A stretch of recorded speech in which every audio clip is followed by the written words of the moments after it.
समीक्षा news live को देखुवा अगणित दर्शक बंधु मान मो नमस्कार। भुवनेश्वर वर्षार प्रभाव बढ़ी चलती घड़घड़ी सह प्रबल वर्षा भी होची।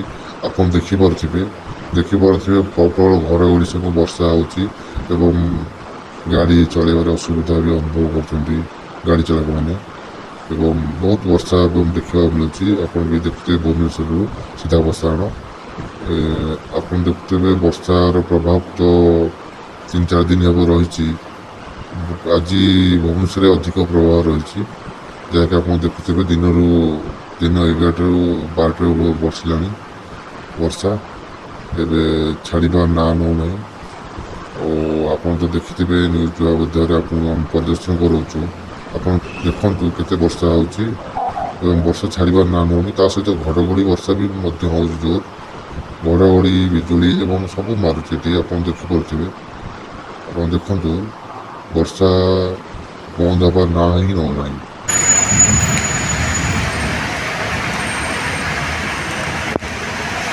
ब्यूरो रिपोर्ट समीक्षा न्यूज लाइव।